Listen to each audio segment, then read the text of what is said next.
You're on a path in the woods, and at the end of that path is a cabin. And in the basement of that cabin is a princess. You're here to slay her. If you don't, it will be the end of the world.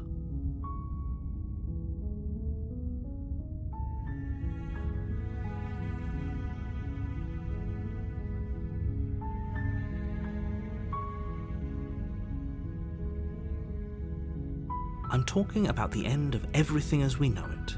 No more birds, no more trees, and perhaps most problematically of all, no more people.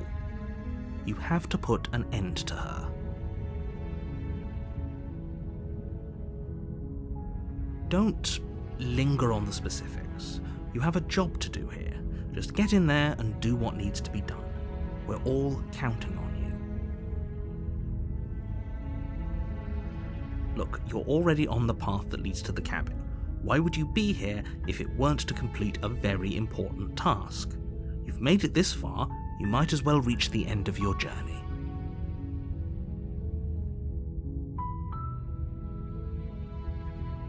While I appreciate the mental exercise, we are running up against a bit of a ticking clock.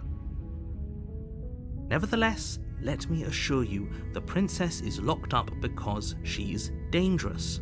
She is not dangerous because she's locked up. And before you decide to waste even more of our time by asking how I know that, let me suggest a more pragmatic lens through which to view this situation. Causality doesn't matter here, because the end result is the same no matter what led us up to this point. If the princess leaves the cabin, the world will end, and there is no changing that. It's no use arguing semantics over a metaphorical chicken or egg, because the egg is hatched and it's about to ruin everything. Unless, of course, you do your job and slay her. Does it? Are you a monarchist? Is slaying a princess that much worse than slaying a fisherman or a miller or a seamstress? If anything, slaying a princess is much better than slaying a seamstress. Seamstresses contribute something of value to society. Oh, if only that were the case, but I don't make the rules. I have to say I'm surprised at your reluctance thus far, but unfortunately for the both of us, you're the only one who can pull this off. Like I said, I don't make the rules, no matter how much I wish I did. Of course I haven't. Why would I even consider that? Nobody wants the world to end. I mean, maybe some people do, like nihilists, or very, very evil people, but surely you're not one of those, right? Are you serious? No, you have to do it. Then I guess we'll just have to see what happens. But a word of warning. If you go in prepared to hear her out, she could easily trap you in her web of lies. And the more you listen to her honeyed words, the harder it'll be to pull yourself out. Then each and every one of us is doomed. So sure, go, talk to her. See how that turns out for all of us. You make your way up the short path to the cabin. You'll find the princess within. We're not going to go through with this, right? She's a princess. We're supposed to save princesses, not slay them. Ignore him. He doesn't know what he's talking about.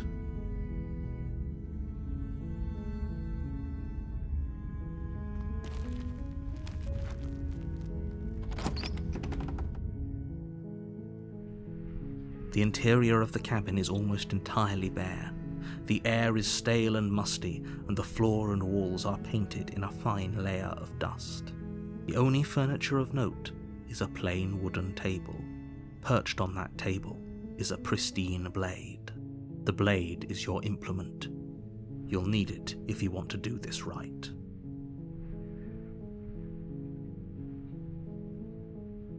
You take the blade from the table. It'd be rather difficult to slay the princess and save the world without it.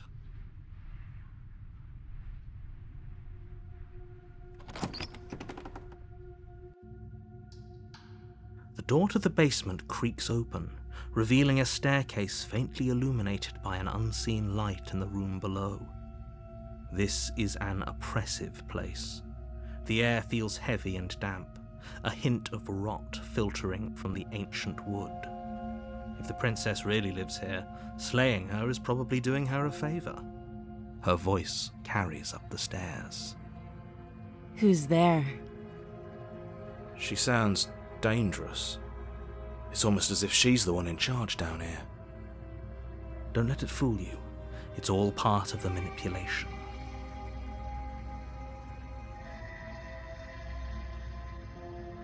Good. You're still listening to reason.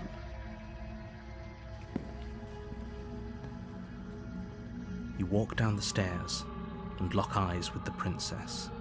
There's a heavy chain around her wrist, binding her to the far wall of the basement. She's so coldly beautiful. Is she really a threat to the world? Focus on the task at hand.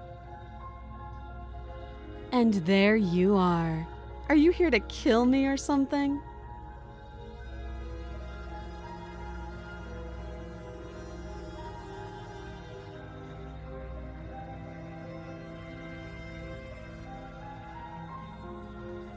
How about you drop the knife and the two of us just talk? Look how reasonable she's being. We should just drop the blade and talk things out. Don't you dare. It's fine. We can decide what we want to do after we talk to her. Maybe she really is a monster, but killing someone in cold blood isn't very becoming of us.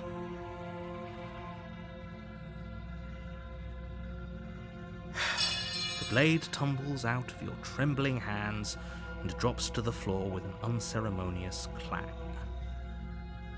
Thank you. Against your better judgment, you step forward to speak with the princess face to face, unarmed. We'll be fine.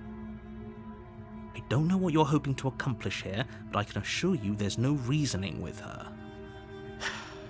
Just make sure you don't forget about the blade on the floor. You're going to need it. So here we are. What an awkward start to a relationship.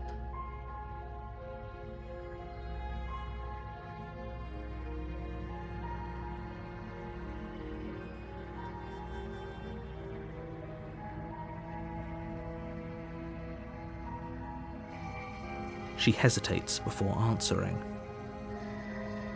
You can address me as Your Royal Highness, or Her Majesty. Any honorific should do, really. Note the lack of detail. You can't trust her.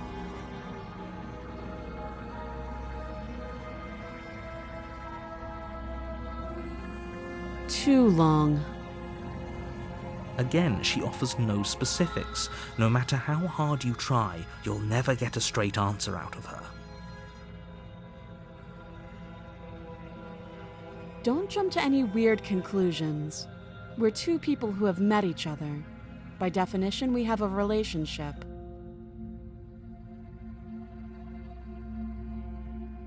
Don't just tell her that. Is that why they threw me down here? But I don't want to hurt anyone. I like the world, I think. I don't remember much about it, to be honest. I've been down here a long time. Just how long has she been down here? If I'm supposed to be capable of ending the world, then how did I wind up here, chained to a wall? Have they told you why I'm allegedly so dangerous?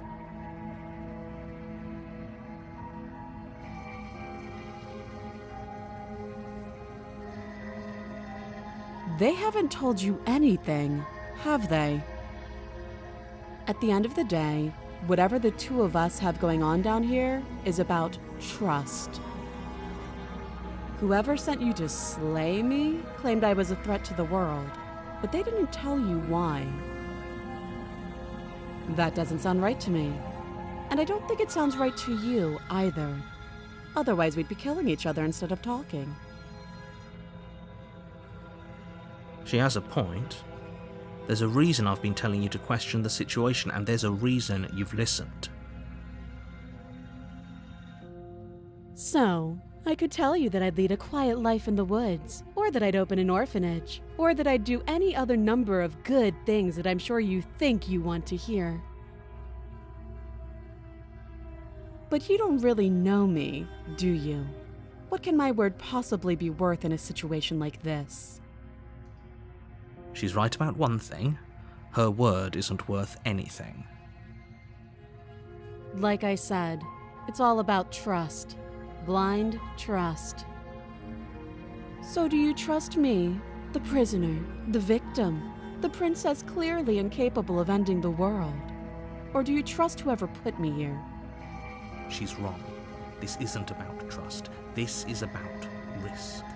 We stand to lose everything, all for the sake of one person, and a subjugating monarch no less. You can't. Don't bother. I'm guessing you don't have the key then. I'm sure there's a key somewhere around here, and if there isn't... well, we can always put that knife to good use. Her sharp eyes settle on the edge of the blade. She isn't suggesting what I think she's suggesting, right? She is. I'm sure of it. Oh, have you decided what to do with me?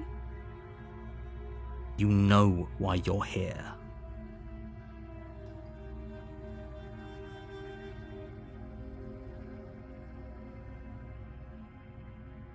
Oh, you have to be kidding me. You walk up to the chains binding the princess to the wall and give them a tug.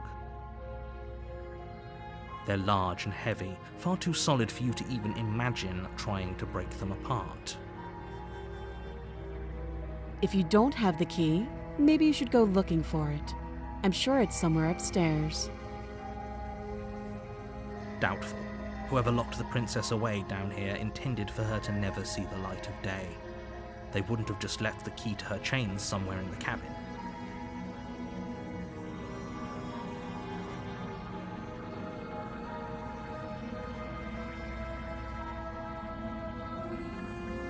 I'll be here. You attempt to make your way out of the basement, but the door at the top of the stairs slams shut. You hear the click of a lock sliding into place. Is someone else here?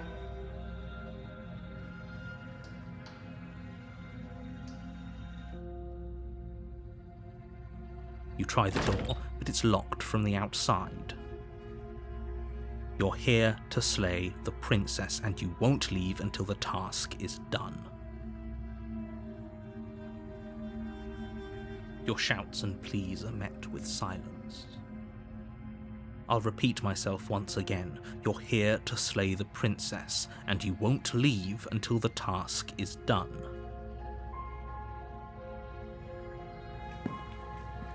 You make your way back to the bottom of the stairs. This would have been so much easier if you'd simply slain her like you were supposed to. Easier for whom? Easier for everyone. I heard the door slam. They locked you down here too, didn't they? The knife. Pick it up and cut me out of here. You won't like what happens if you do that.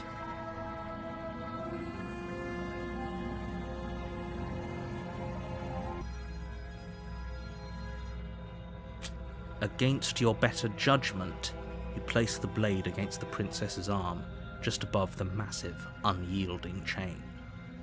You cut into her flesh. The blade is sharp, and you make quick work of it.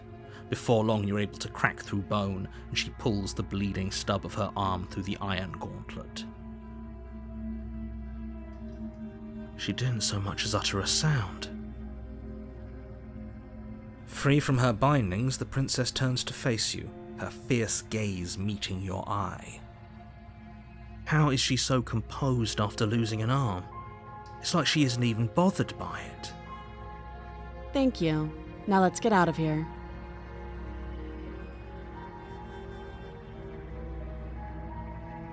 No, we won't have any of that. The stakes are too high. You can't just let her escape into the world.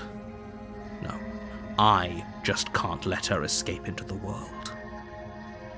As the princess approaches the bottom stair, your body steps forward and raises the blade.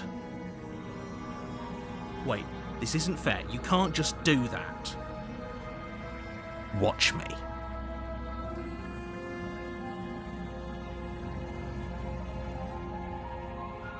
Stop that.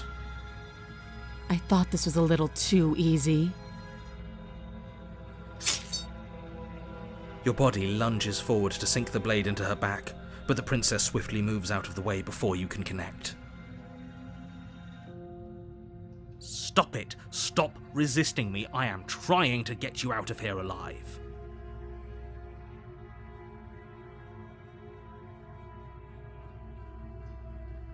The blade. Move the blade.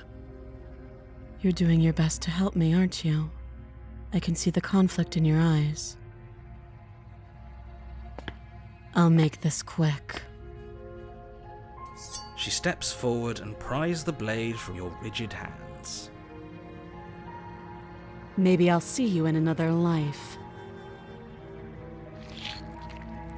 And then she slits your throat with an almost clinical ease. Her face remains unchanged as she watches you collapse to the ground, blood flowing from your butchered neck. This is the end, isn't it? I'm afraid it is. Everything goes dark, and you die. I hope it was worth it.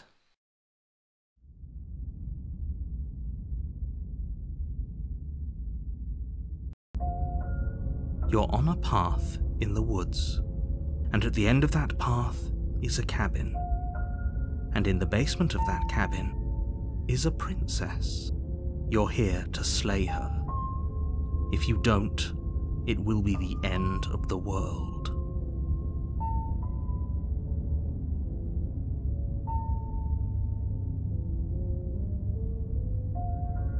A terrible sense of déjà vu. No, you don't have that.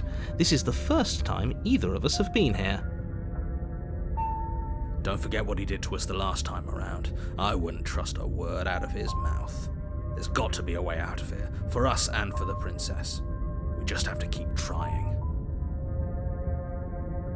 I'm inclined to agree. If he doesn't remember what happened last time, maybe it's best to keep it that way. You know I can hear you two, right? It's going to be a lot harder than you think to keep secrets from me. And as far as trying to help her goes, need I remind you how catastrophically dangerous she is to the world at large? I told you about the stakes of this situation less than a minute ago.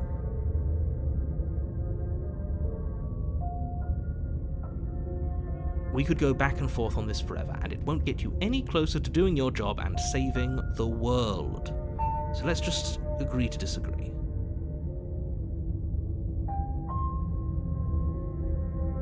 Those are two very different questions, but fine, I'll indulge you if that's what it takes to get you moving.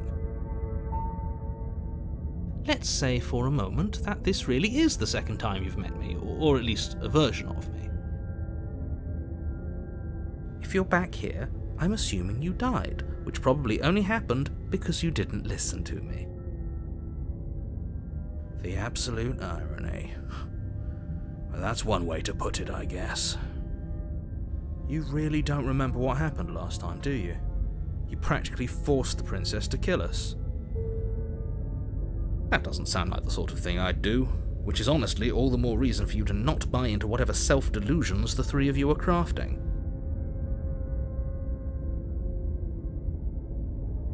But this is a thought experiment, so I suppose I'll continue to give you the benefit of the doubt. If I did practically force the princess to kill you, it was probably for a good reason. Did you try and free her?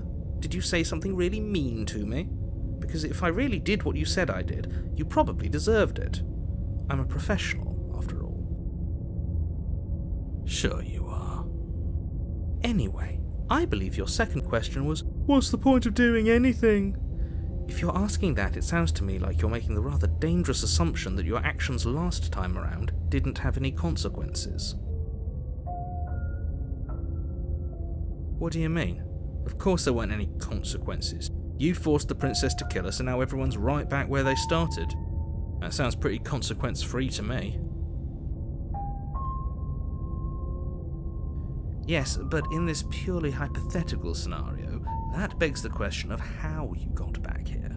Did time simply rewind itself, or were you instead transported to a different world entirely? If it's the latter, what do you think happened after you died? Do you think the people there lived happily ever after? Or do you think that the princess, left unhindered, brought about the end to everyone and everything, just like I told you she would? What a conveniently ambiguous group of things for her to ruin. For all we know, the princess left the cabin and never saw another soul. Oh, how I wish that were the case, but if the princess weren't a certain, inevitable threat to the world, the four of us wouldn't be here. And yet, here we are. You're talking in circles. No, I'm talking in facts.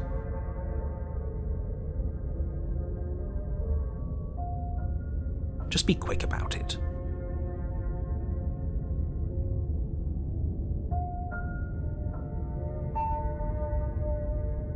She just can.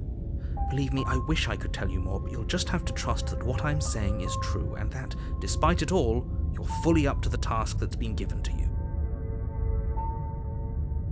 You haven't given us an ounce of proof. You do know that, right? What proof could you possibly ask for? Literally anything. Fine. Check your pockets.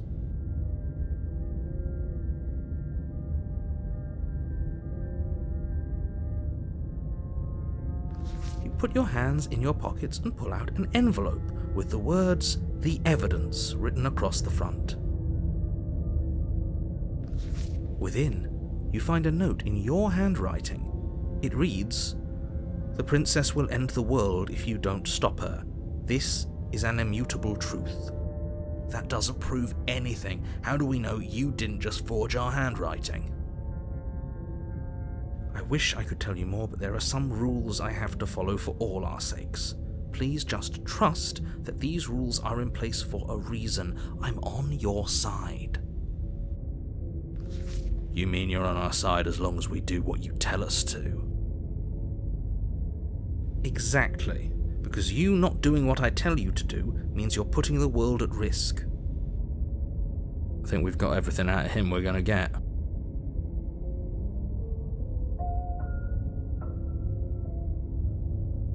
People locked her in that basement, and I told you what this place is.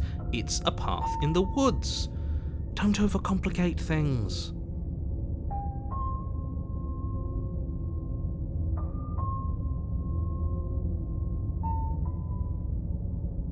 Look, I'm not supposed to say this, but it's because you're special.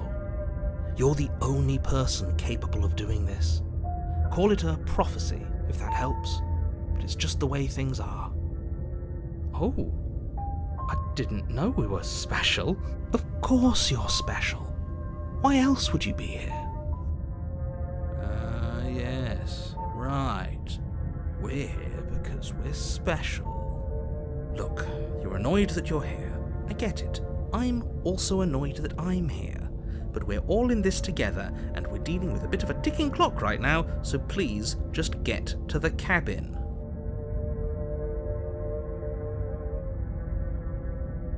I've told you everything you need to know.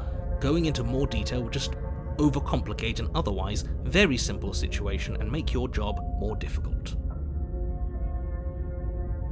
Not to sound like a broken record, but the less you know about her, the better things will go for all of us. I know it sounds like I'm hiding something, but you're just going to have to trust me here.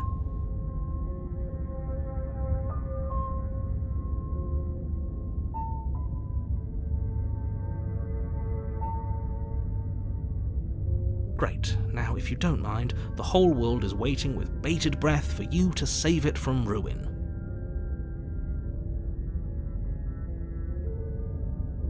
I'm not so sure running away is the best idea. We're not the only person stuck here. What about her? Seriously? You're just going to turn around and leave? Do you even know where you're going?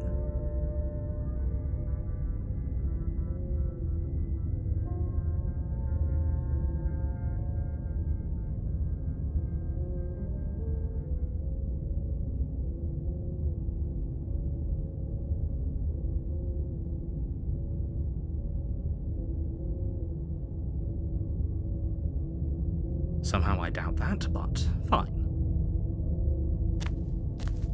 I suppose you just quietly continue down the path away from the cabin. That's strange. It looks like this path also leads to the cabin. How convenient. Everything's back on track again. Maybe the world can still be saved after all.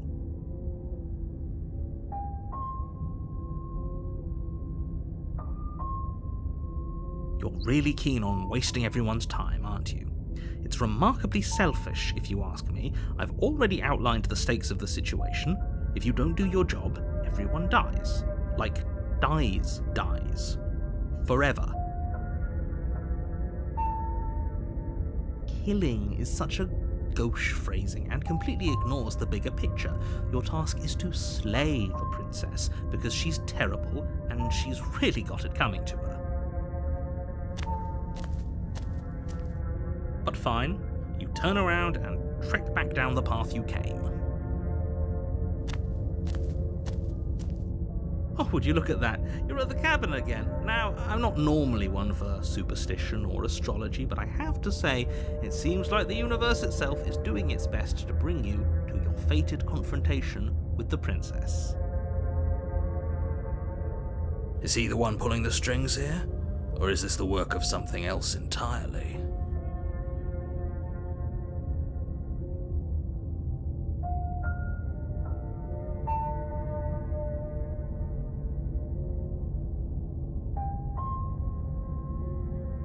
There's always a choice. Let me tell you right now that you're making the wrong one for pretty much everyone who has ever lived, as well as for everyone who ever will. And here we go. As you trudge into the woods, something strange starts to happen. At first, it's little flickers out of the corner of your eyes. Glimpses of familiar wooden structures through the leaves. But as you focus on your surroundings, you start to realize that those flickers weren't just a trick of light. In every direction, there is a path and a cabin. And not just a cabin, the cabin. An infinite fractal of paths and cabins desperately trying to draw you back to where you need to be. Wait, what's going on? But you're too stubborn for that, aren't you? It doesn't matter how many paths or cabins appear around you, you're just going to do whatever you can to shirk your responsibility because you care more about irritating me than you do about the fate of the world. You've doomed us all, you know that, right? But of course you do. Otherwise you wouldn't just wander off into the forest in search of certain death. You lose track of just how long you spend aimlessly tromping through the wilderness, but it's not like any of that time spent lost in the woods really matters, because it isn't long before the world ends and everyone dies.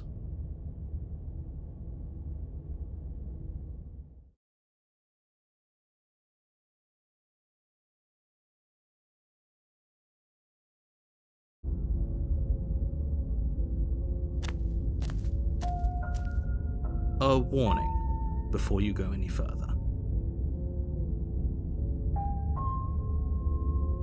She will lie, she will cheat, and she will do everything in her power to stop you from slaying her. Don't believe a word she says. Yes, don't believe a word she says. Just go in, take the knife, and do what you're supposed to. Wink. Did you just say wink out loud? No, I didn't. Wink. Just ignore this clown and focus on the princess.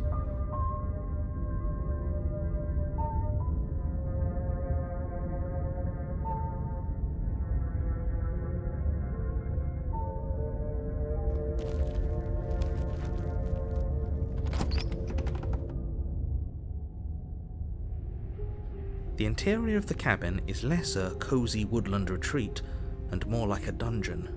A few pathetic wisps of starlight attempt to illuminate the cold, uninviting stone walls, and thick, wrought iron bars barricade the windows, reminding anyone who enters that this is a prison. The only furniture of note is an iron table, bolted to the floor, a pristine blade perched on its edge. The blade is your implement. You'll need it if you want to do this right.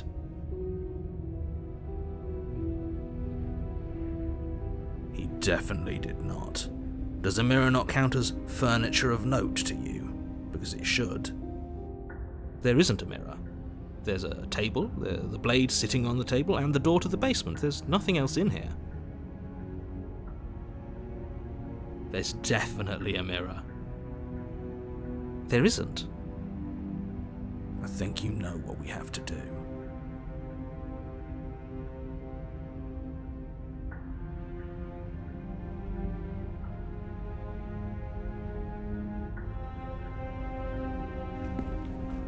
You walk up to the wall next to the basement door. It's a wall. There isn't much to see here. This really isn't funny.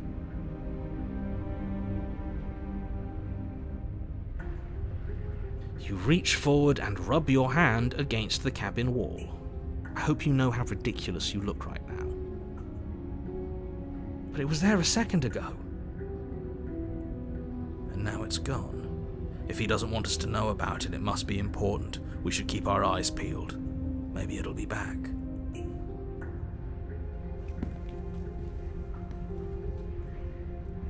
Very different. Yes, but why? Did he change it? Or did it change all on its own? Maybe it's a different cabin entirely. Now isn't that a novel thought? Maybe you haven't actually been here before. I hope this means you'll finally drop your ridiculous past life nonsense. You haven't died, and you certainly haven't been killed by the princess. So focus up. Don't get distracted by minor details. You take the blade from the table.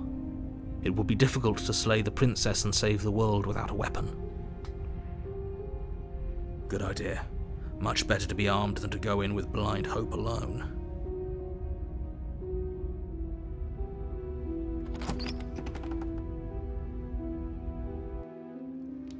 The door to the basement creaks open, revealing an old stone staircase.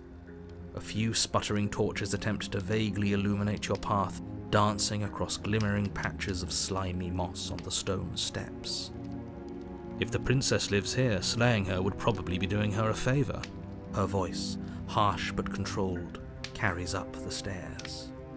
Is that a visitor I hear? Please, come downstairs. It's been a while since I've had company. Does she remember us? You walk down the stairs and lock eyes with the princess. She looks up at you, the heavy collar around her neck clanking loudly as she moves. The chains binding both her wrists to the far wall, joining the metallic chorus as she adjusts her hands in her lap. So much for cutting her out of here.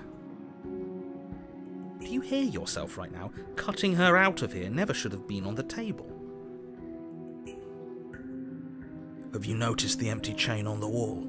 Odd that in a place where everything seems to serve a distinct purpose, there would be something so obviously useless.